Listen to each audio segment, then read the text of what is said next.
샬롬, 미랄교회 홍성구 목사입니다. 오늘은 우리 인생에 있어서 한번 동기부여뿐만 아니라 한번 우리 인생에 있어서 한번 자신의 삶을 돌아볼 수 있는 시간들이 되었으면 하는 바람입니다. 동일시라는 말이 있습니다. 심리학 용어이고요. 누군가 어떤 내가 바라는 대상에 대해서 생각하고 그 대상을 조차하려고 하는 것이 동일시라고 하는 말인데, 여러분들 인생 살아가면서 누군가를 좀 멘토로 삼고 싶고 닮고 싶다라는 말 참 많이 하지 않습니까? 요즘 들어서 정말로 멘토로 삼고 싶고 얘기하고 싶은 사람들이 점점 줄어들고 있다라는 생각들이 듭니다.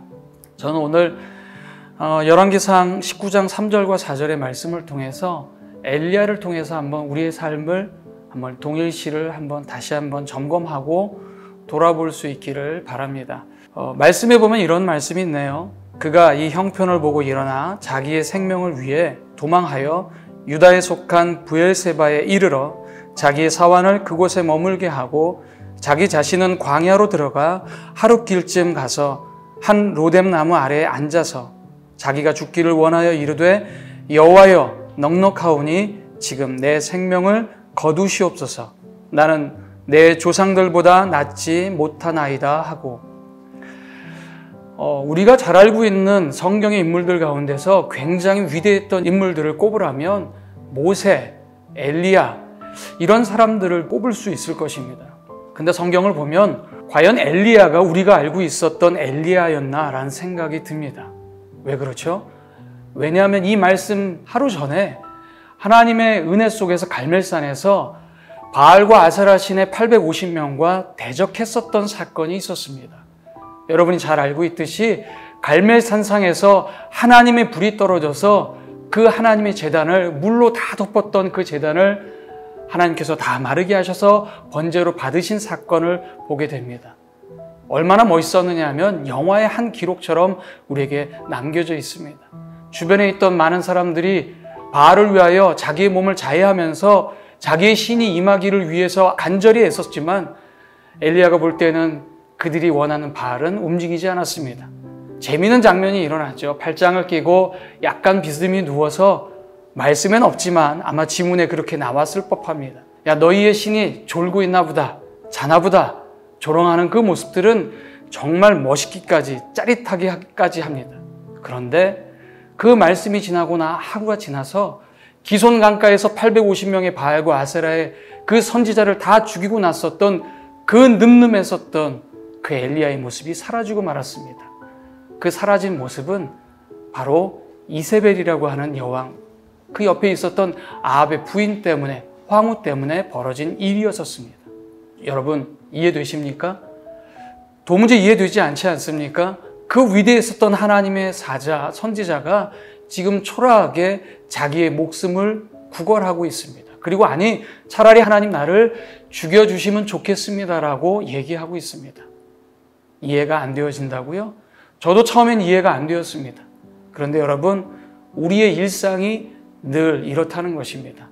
하나님 앞에 기도하며 하나님의 말씀을 듣고 정말로 뜨거운 열정과 소망으로 주님의 일을 할 때 우리의 모습들은 어떠했습니까? 엘리야처럼 사자처럼 포효하면서 주의 일을 감당할 수 있을 것이다 라고 자신하지 않았습니까? 베드로는 어땠습니까? 주는 그리스도시요 살아계신 하나님의 아들이십니다 라고 고백하고 나서 몇 시간이 못 되어서 예수님이 십자가에 돌아가신다는 그 얘기에 그는 주님 절대로 그럴 수 없습니다.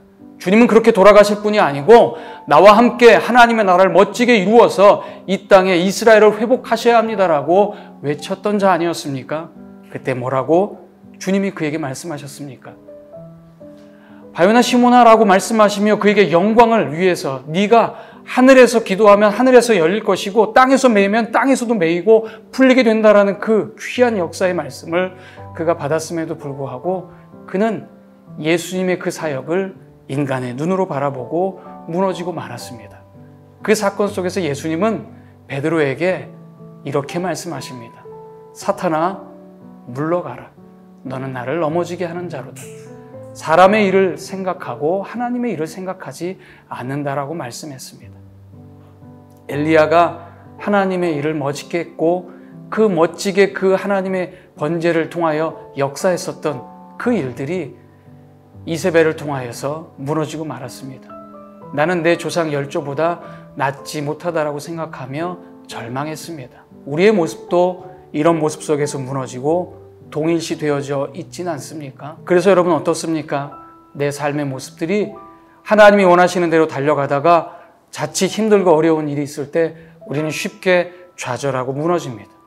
그런데 참 놀라운 것은 하나님이 그 로뎀나무 광야에 있었던 그 엘리야를 조용히 천사를 통하여 물을 먹이시고 떡을 먹이시고 쉬게 하십니다. 충분히 쉬게 하신 다음 그를 하나님의 호렙산으로 인도하여 주십니다. 그리고 나서 하나님께서 네가 왜 여기에 있느냐라고 묻습니다. 그때 엘리야가 이렇게 얘기합니다. 나만 남았습니다. 나만 남았습니다. 하나님의 일을 감당하는 나만 남았습니다.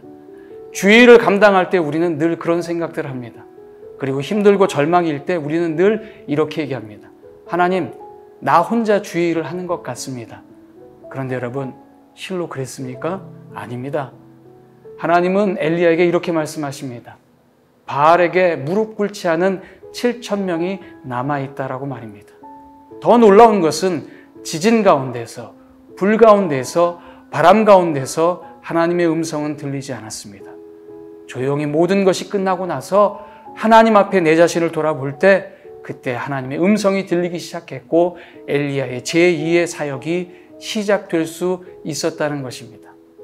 저는 오늘 동일시를 엘리야에게만 국한시키지 않기를 원합니다. 엘리야가 바라볼 수 있었던 동일시의 최종 목적은 바로 하나님이었습니다.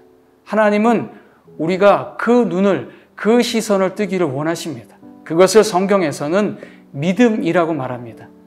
믿음이라고 얘기하는 헬라어의 피스티오는 동사입니다. 내가 주님을 믿고 의지하고 의탁한다는 얘기는 움직인다는 얘기입니다.